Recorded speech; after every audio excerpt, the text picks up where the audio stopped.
A while ago, I lost my husband, and in the middle of all of that, trying to deal with the grief and the trauma, I knew that I needed a reason to get up in the morning, something to focus on that wasn't just grief. And I found it completely by accident in learning affiliate marketing. I knew nothing about it, but it gave me a purpose at a time I badly needed one, and eventually it became a way to prepare for the retirement I'm now actually living. Hi, if you're new here, my name is Leslie. Welcome to my channel. And I recently retired and being paid my pension. I'm sharing my journey of loss and grief and this new chapter in my life, the good bits and the challenging bits. So along the way, I downsized and moved 125 miles away from where I used to live. I only know a couple of people in this part of the world, and even with a business that keeps me genuinely busy, it can still be lonely. And if any part of that sounds familiar, a life state that's changed under you and a smaller circle of people around you than you used to have, this video is for you. Making new friends later in life isn't about luck or being naturally outgoing. It comes down to a handful of actually specific things. So let's go through them. Most of us default to the same three questions with new people. How was your weekend? What did you do for work? Lovely weather, isn't it? I mean, especially here in England, we do love to talk about the weather. These are fine icebreakers, but they don't build friendships. Excuse me. I've got a frog in my throat. Try questions that actually invite a story. What's something you've taken up since retiring? Or what are you looking forward to this month? You'll be amazed how differently people open up. One of the quiet advantages of this stage of life is you finally have time for interests you never got to indulge in before. Don't hide them. For me, that ended up being an online business, something most people my age weren't doing, and something I had absolutely zero background in. I talked about it anyway, and admittedly, it felt awkward at first. But whatever your version of that is, whether it's bird watching, a podcast obsession, learning an instrument later in life, say it out loud to new people. It sparks far more real connection than performing polite generic interest you think you should have. Think about the people in your own life you remember fondly. Often it's not their whole personality, it's one specific thing.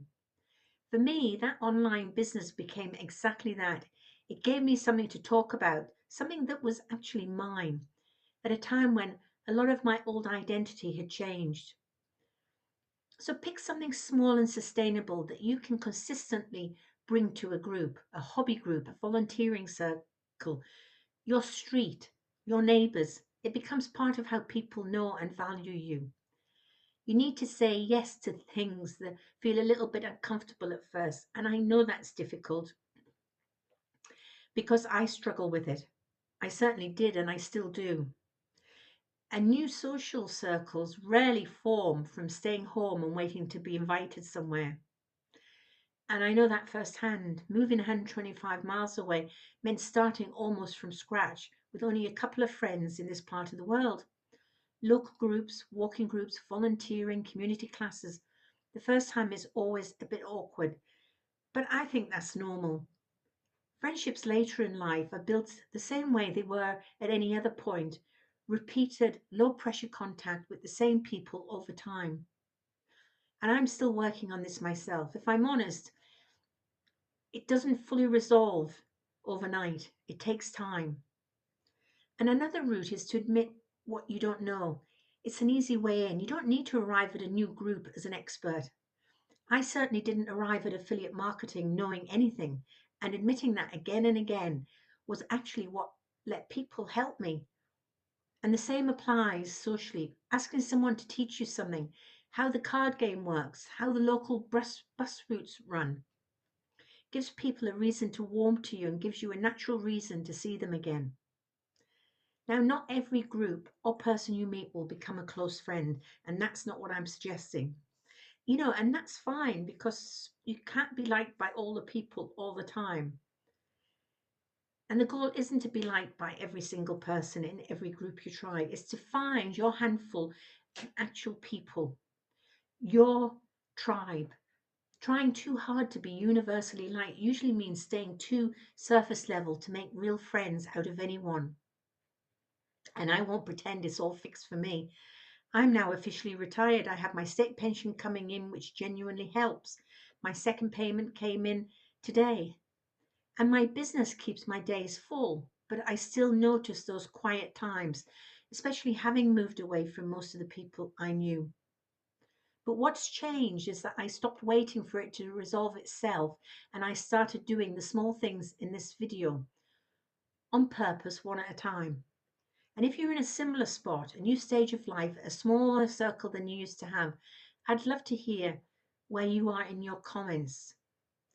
Now, a week ago, I invited my new neighbours over for a drink, and we sat in the back garden, which was lovely because the weather has been gorgeous here, shared a bottle of wine, and chatted about all things from putting the world to rights to the favourite pub that we've tried out in the local area because they are also new to the area.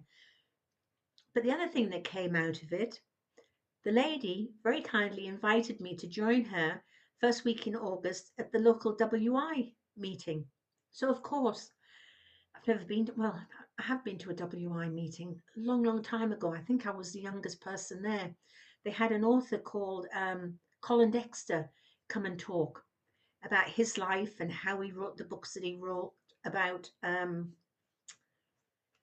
the detective series, John Thor. I don't know if the detective series was called John Thor or that was the main character. But anyway, I went and I listened to this man talking about all the things he does in his life. And it was a 2 hour meeting. And I have to say, it was in the local church hall. It was an absolute fascinating couple of hours. Just hearing stories about his life and the things that he was doing. Now, if you're in a similar spot, and I don't mean going to a WI meeting, but if you're new and you're struggling to make friends, um, I'd love to hear where you are in the comments.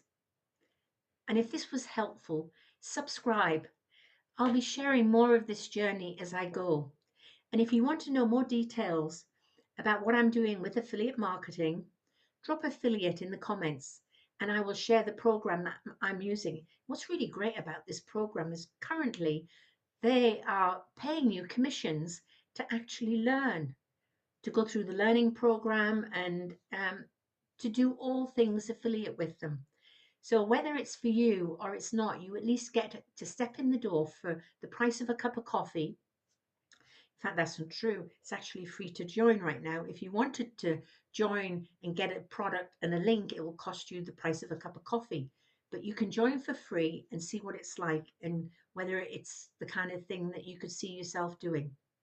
Anyway, enough. I will see you on the next one.